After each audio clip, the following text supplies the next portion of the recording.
Hola a todos, minasan konnichiwa, ahlan sahlan ya mushahidin y mushahidat, and hello.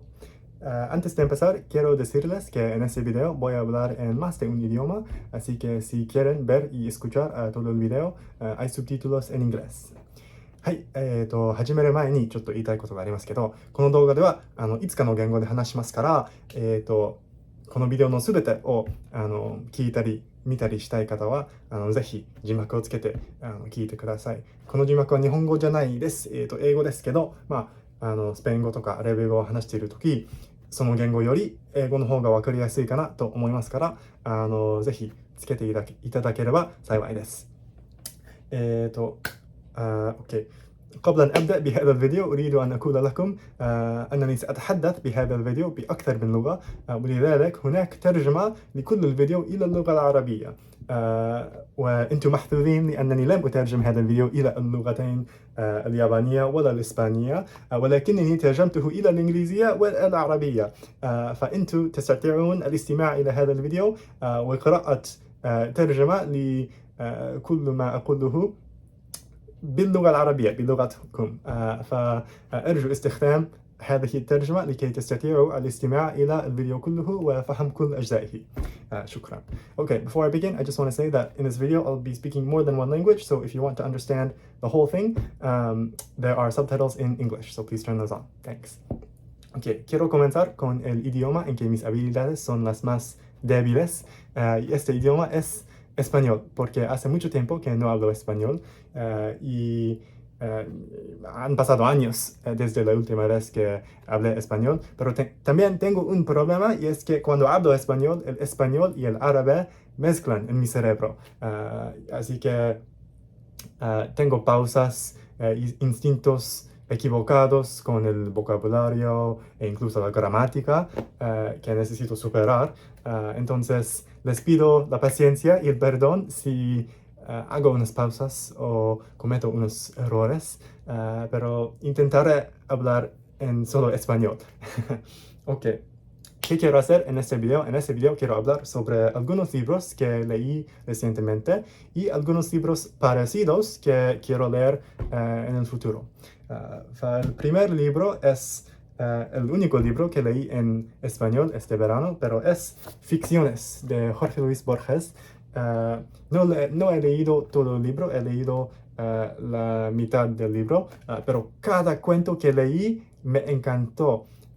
Porque es una colección de relatos cortos, pero en cada cuento hay tantas imágenes y ideas nuevas, fantásticas, asombrosas, y que me hacen pensar en las posibilidades de maneras diferentes de organizar la vida y la sociedad, y las maneras diferentes de usar la lengua y de usar las palabras y de entender las palabras y de usar la lectura y entender la lectura y hacer la lectura y de leer.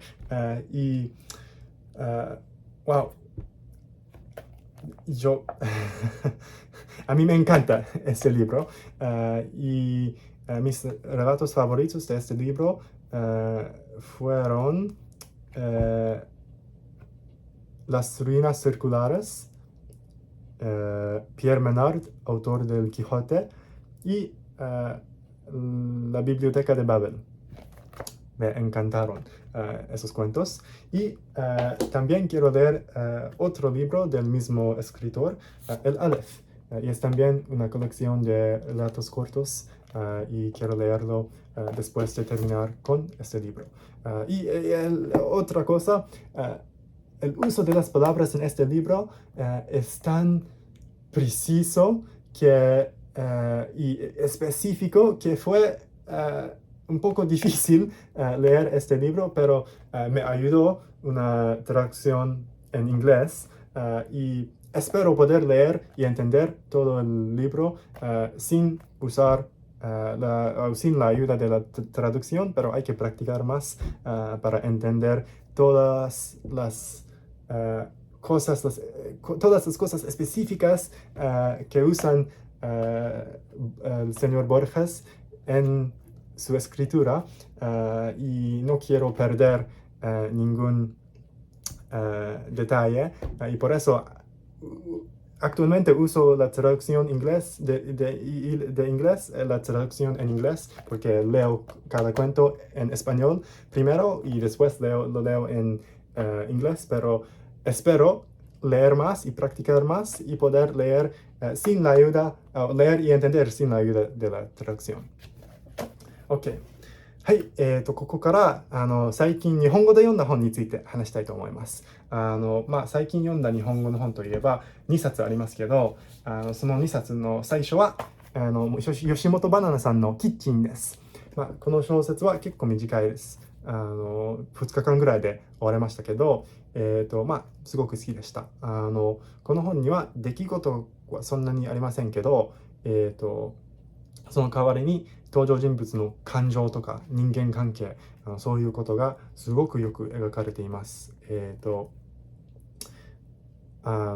特に私たちにとって大切な人が亡くなったらどう感じるか、どうすれば生き続けるか、そういう問題がこの本の特徴だと思いますので、私は個人的に結構感動しました。おすすめです。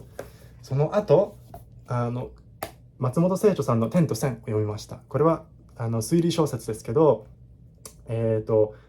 特にアリバイ破りという推理小説のジャンルですから、キッチンと同様にそんなに出来事はないです。一番初めに一番最初に事件があって、その後ずっと警部さんの考え方がこの本のこの本がその考え方に集中しますから、結構キッチンと同様にそうやって誰かの頭の中が描かれていますけど、この本も結構好きでした。面白かったです。で、この点と線といえば、この署名はどういう意味かといえば、考え方が2つあると思います。最初は単純にこの警部さんが証拠を集めて点と点と点を置いて、その点を結ぶ線を引いて、その線が結論と言えるだと思いますけど、僕の好きな解釈は逆に犯人が自分の無実を主張するときにこういう証拠なんて言えば偽物の証拠、その言葉を忘れてしまったけど、証拠を置いて言い訳とかでその結ぶ線は自分の無実の主張だけど、警部さんの仕事はその点と点の間の線を破る仕事だと思いますから、その解釈は好きです。僕は。でもっと推理小説読みたい時は結構この本が好きでしたから、次は聖書の迷宮という松本清張さんの傑作短編集を読みたいと思います。أوكي، من هنا سأتحدث عن بعض الكتب التي قرأتها باللغة العربية مؤخرا، وأولها موسم الهجرة إلى الشمال. هذا الكتاب، هذه الرواية من أعظم وأجمل وأهم روايات العالم العربي المنتجة في القرن العشرين، وأعجبني كثيرا هذا الكتاب لأنه يتناول تجربة العالم الثالث في عصر ما بعد الاستعمار، وعلى العكس من الكثير من الروايات الأوروبية التي تركز على سفر أو رحلة شخص أوروبي من الغرب أو من الجنوب، من الغرب أو من الشمال إلى الشرق أو إلى الجنوب. هذا الكتاب يركز على سفر شخصين من الجنوب إلى الشمال، ونرى وجهة نظر الغرب تجاه أو الشمال تجاه الجنوب، والجنوب تجاه الشمال. وهذا الكتاب مليء بالمناقشات والتساؤلات والانتقادات الحادة والعميقة للاستعمار ولوجهات النظر الاستعمارية المستعمرة ولتأثير الاستعمار على المجتمعات المستعمرة والسياسة في هذه الدول والشخصيات ونفس الفرد الذي يعيش الاستعمار أو ما بعده. فأنصح كل قارئ بقراءة هذا الكتاب. وأنا أيضا إن كنتم قراء اللغة الإنجليزية كلغتكم الأم، هناك ترجمة للرواية إلى اللغة الإنجليزية، وأنا أتمنى قراءتها أيضا، لأنني أريد إعادة قراءة هذا الكتاب بلغتي الأم لكي أستطيع المزيد من الانتباه إلى بعض التفاصيل التي أعتقد أنها فاتتني في قراءتي الأولى، والمزيد من التقاط بعض المعاني الخفية والرموز ومثل هذه الأشياء. ولكنني طبعا سوف أرجع إلى النسخة الأصلية لكي أحقق من مقصود الكاتب واستخدام اللغة الأصلية. إضافة إلى ذلك قرأت رواية ثانية أيضا مهمة وعظيمة وأيضا من القرن العشرين من العالم العربي، وهي رواية أولاد حارتنا للأستاذ نجيب محفوظ رحمة الله عليه.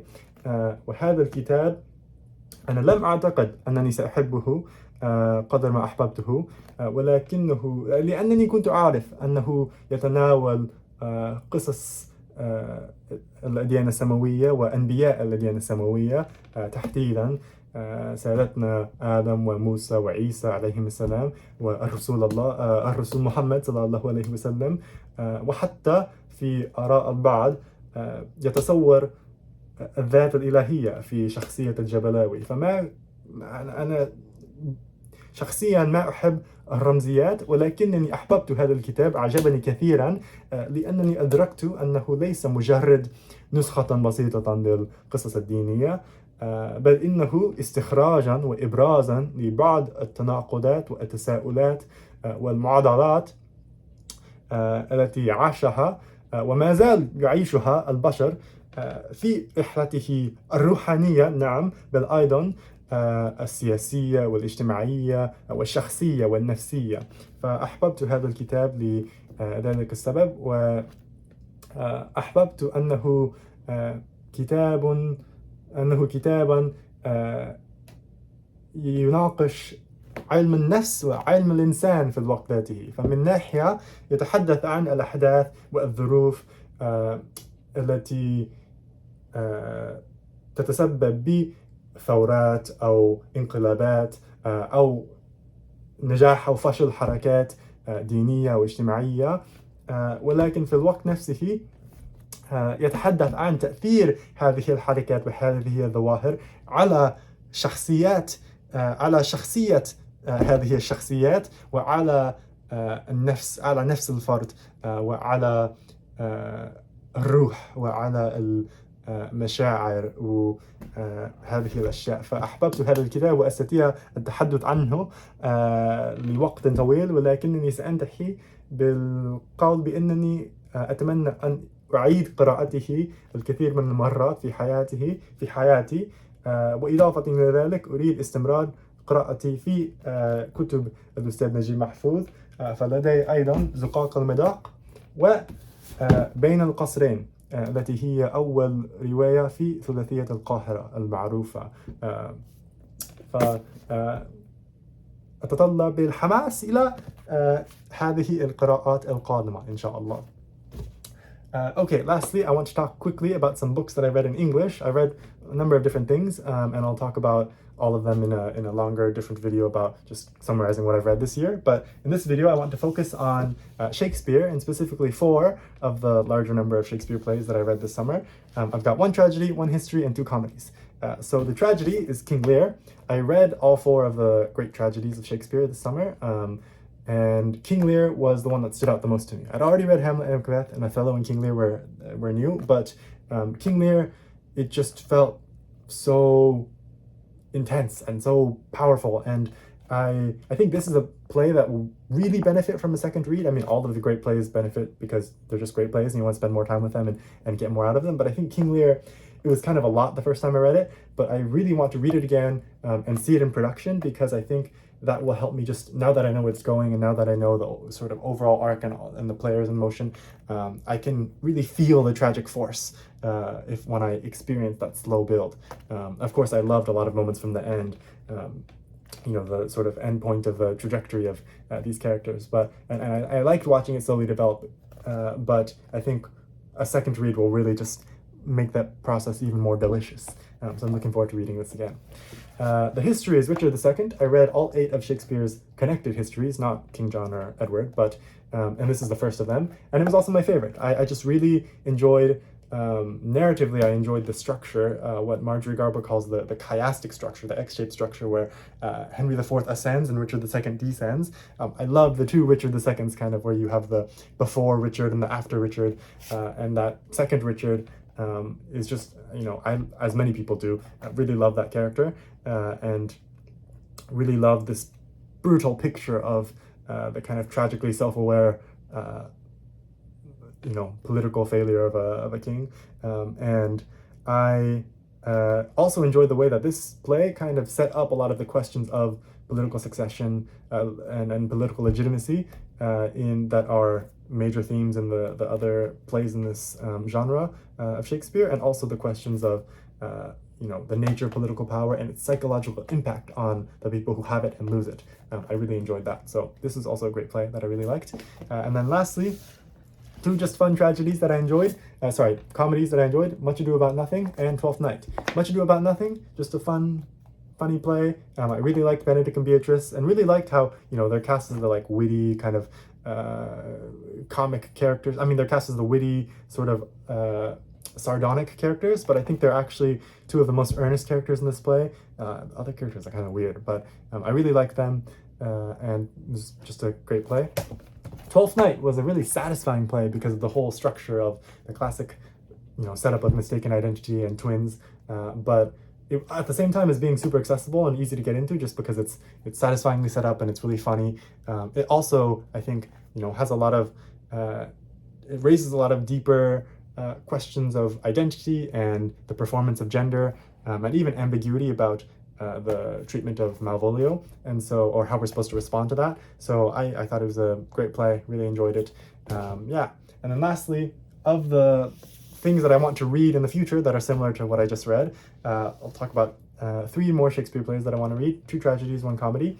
Coriolanus and Troilus and Cressida. Really looking forward to these 2. They're kind of, classic tragedies about Rome and about Troy, especially Coriolanus. I think this one will be really good as a political tragedy. And then lastly, I think this is my 3rd time in this video, A Midsummer Night's Dream, which, classic of the comedy genre. I just didn't get to it because I was reading other comedies first, Twelfth Night, Much Ado About Nothing, As You Like It.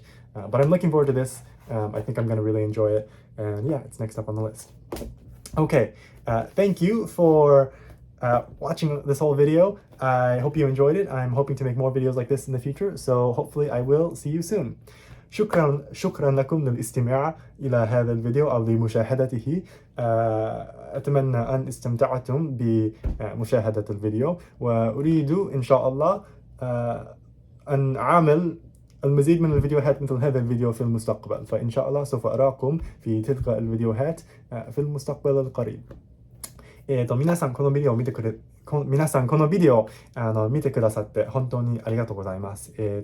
こういうビデオはこのビデオはちょっとなんか一応初めてやってみようというビデオでしたけど、こういうビデオをもっとやりたいと思いますから、ぜひ将来そのビデオを見ていただければ幸いですけど、でそのビデオで特に言語的に上達できればいいと思いますけど、この際見てくれて本当に嬉しかったです。ありがとうございます。